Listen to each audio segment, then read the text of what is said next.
आप सभी गुरु भाई बहन को मेरा प्रणाम है। बड़ा ही खुशी होता है जब हम सभी सुख दुख या जब कभी भी अपने गुरु शिव की बातें सामूहिक रूप से करते हैं और सोचते हैं कि मेरे गुरु तो शिव हो गए, जन जन के गुरु शिव हो जाए। आज भी देख लीजिए, शुभ मुहूर्त है, घर में शुभ प्रयोजन है, लेकिन उन्होंने सोचा कि उस काम से पहले हमें महादेव गुरु की बातें करनी है, हमारे गुरु भाई बहन आएंगे, उनकी सेवा करनी है। सेवा का अर्थ ये हुआ कि लोग आएंगे ना तो मेरे अंदर खुशी होगी। सेवा का मतलब ये नहीं कि पैर दबाना है, खाना खिलाना है। सेवा का मतलब कि वो आएंगे, मेरे दरवाजे पे आएंगे, मेरे घर पे आएंगे और अपने गुरु शिव की बात सुनाएंगे, सुनेंगे। ये बहुत अच्छा बात है, बहुत अच्छा शगुन है। तो आज देखिए, जिज्ञासा भी है, कैसे समझेंगे कि शिव मेरे गुरु हो रहे हैं या हो गए हैं, या हम शिष्य हो रहे हैं या हो गए हैं। साहब श्री बड़ा ही प्यार से एक बात कहे थे कि भूल गया सब कुछ, याद नहीं अब कुछ, बस एक बात न भूली, जूली आई लव यू। ये गाना है, एक फिल्म का गाना है, लेकिन जानते हैं गाना को भी सुनिएगा ना, उस गाना में यदि अर्थ लगाइएगा तो लगेगा कि हमारे महादेव के प्रति हो रही है। ये गाना मेरे परमात्मा के प्रति हो रही है, ये मेरे शिव गुरु के प्रति हो रही है। भले ही वो नायक नायिका के लिए गाया, लेकिन भूल गया सब कुछ, याद नहीं अब कुछ, बस एक बात न भूली, Julie I love you. Julie means वो नायिका, लेकिन यहाँ क्या है, यहाँ परमात्मा शिव। यानी हम सभी कभी ये नहीं भूले कि शिव मेरे गुरु हैं, तो हम एक दिन शिव के शिष्य हो जाएंगे, शिव मेरे गुरु हो जाएंगे। साहब श्री बड़ा ही प्यार से हम सभी को समझाते हैं कि जिस बाबा को, जिस भोलेनाथ को आप पूजा पाठ कर रहे हैं, वही बाबा जगत गुरु हैं, वही बाबा, दूसरे कोई नहीं, वही बाबा जगत गुरु हैं। आइए हम सभी शिव को अपना गुरु बनाए।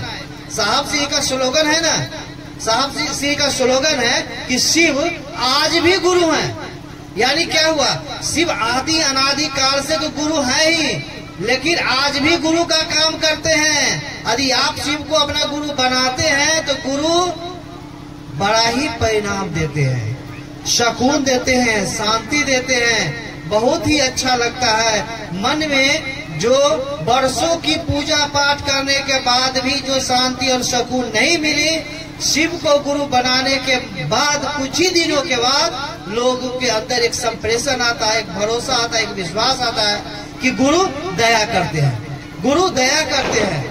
और गुरु तो सचमुच दयालु है, गुरु सचमुच दयालु है।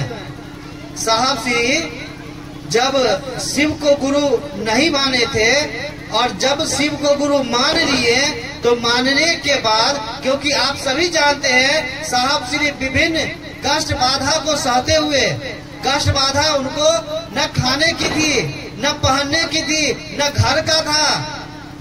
कष्ट बाधा था क्या, तो वो जो परमात्मा है, वो जो लोग कहते हैं ना कि ये बच्चा कहाँ से आया, कोई जन्म लेता है तो क्या होता है, ये बच्चा कहाँ से आया, ये भगवान के यहाँ से आया।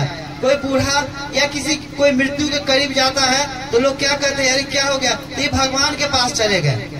मतलब जन्म लिया तो भगवान के यहाँ से आया, गया तो भगवान के यहाँ पहुँच गया, तो वो भगवान क्यों नहीं यहाँ आए। साहब श्री इस बात पर चिंतन किए, मनन किए, और उन्होंने कहा कि मैं एक दिन भगवान को लोगों के पास लेकर आऊंगा। और आज देखिए, हम सभी के बीच शिव आए कि नहीं आए। देवों के देव महादेव, देव नहीं, देवों के देव महादेव हम लोग के बीच आए, उनका आशीर्वाद आया, उनका स्नेह आया, उनकी दया आई, और हम सभी के अंदर शिष्य भाव पल्लवित पुष्पित हुआ। यही न है कि हम समझेंगे शिव शिष्टता हमारे अंदर आ रही है, शिव मेरे गुरु हो रहे हैं, हमारे कुविचार हट रहे हैं, हमारे कुव्यवस्था हट रही है, हमारे अंदर का रोग भय संतरास हट रहा है, मेरे अंदर प्यार सौहार्द अपनापन ये सभी आ रहा है। तो अब क्या चाहिए, क्या चाहिए।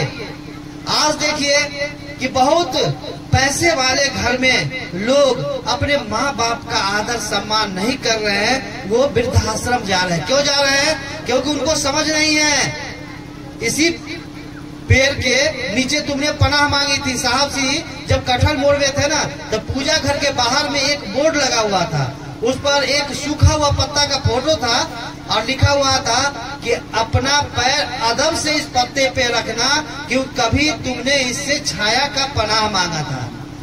जो पेड़ का पत्ता आज रोड पर गिर जाता है, जिसको हम पैर से रौंदते हुए जाते हैं, लेकिन धूप में जब धूप हमको विचलित करती है, छाता भी नहीं है, कुछ भी नहीं है, छाता रहे चाहे नहीं रहे, लेकिन धूप जब आती है तो कोई काम नहीं देता है। अब पेड़ के नीचे जाते हैं तो वहाँ हमको छाया महसूस होता है, शांति और सुकून महसूस होता है। तो वही साहब वहाँ पर लिखवाए थे कि सूखे पत्ते पे अदब से पैर रखना, क्योंकि कभी तुमने इनसे छाया मांगी थी। तो हम सभी जिस माँ बाप को इतना, जो माँ बाप हमारे लिए इतना छाया बन के हमारे जीवन में आए, आज वह वृद्धाश्रम जा रहे हैं, वृद्धाश्रम जा रहे हैं। आखिर क्यों? कहीं न कहीं मेरी मानवता गिर गई ना। हम घर में रहते हुए जिस माँ बाप हमको इतना बड़ा बनाए, इतना संस्कार बनाए, वो माँ बाप का आदर सम्मान नहीं हो। क्यों? लेकिन अब सने सने शिव के शिष्य इस बात को समझ रहे हैं कि हमारे घर में जो माँ बाप है वो तो मेरे गार्जियन है, मेरा छाया है। जानते हैं, एक मेरा मित्र है, उसके पिताजी 4-5 साल से लकवा का पेशेंट थे, दूरा पर पड़े हुए थे। पति पत्नी सब कोई उसका जो गोस्तर होता है वो अपना कर रहे थे।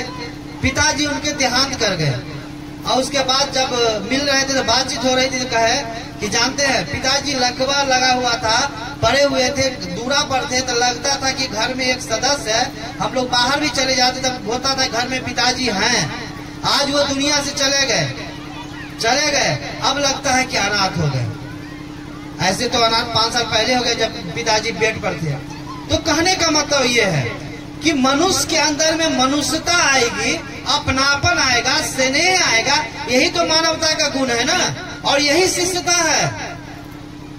ये सब होता है कैसे? महादेव की दया से। और महादेव की दया होगी कैसे? शिव को अपना गुरु बनाइए, और शिव को अपना गुरु बनाइएगा, शिव अच्छे लगने लगेंगे तो उनका हर एक बात अच्छी रहेगी कि नहीं रहेगी? अभी से मान लीजिए कुछ साल पहले हम लोग से आपस में जान पहचान नहीं था, तो रांटी आते तो इतना प्यार से बैठाते, यूं ही मुसाफिर की तरह आते और चले जाते। आज गुरु के कारण, गुरु कार्य के कारण गजेंद्र भैया या गुरु बहन लोग जो कोई है, आपस में कितना प्रेम है, कितना स्नेह है। यहाँ भी आते तो लगता है कि अपना घर है। ये सब किसके कारण हो रहा है? शिव गुरु के कारण हो रहा है, गुरु के लगाव के कारण हुआ। और सबसे बड़ी बात है साहब श्री हरिंद्रानंद जी के विचारों के कारण हो रहा है। तो हम सभी को साहब की विचारों को मानकर आगे बढ़ना चाहिए। कितना सुंदर साहब श्री हम लोगों को दिए हैं, क्या?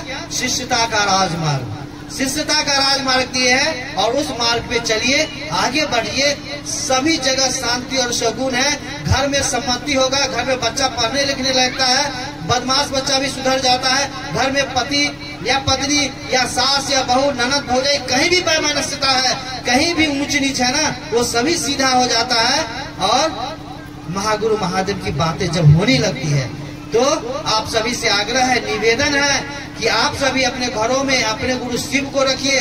घर का जो सदस्य है, 5 आदमी 7 आदमी, उसमें एक ये भी समझिए कि शिव मेरे गुरु, वो भी मेरे घर के सदस्य हैं, और उनको प्यार दीजिएगा तो प्यार मिलेगा। महादेव कभी किसी का उधार नहीं रखते। आप जितना दीजिएगा ना उनको विश्वास, समर्पण, प्यार, उससे कई गुना अधिक आपको वापस करेंगे। तो बस यही निवेदन करेंगे, आग्रह करेंगे कि हमारे साहब श्री की बात को मानकर चलिए।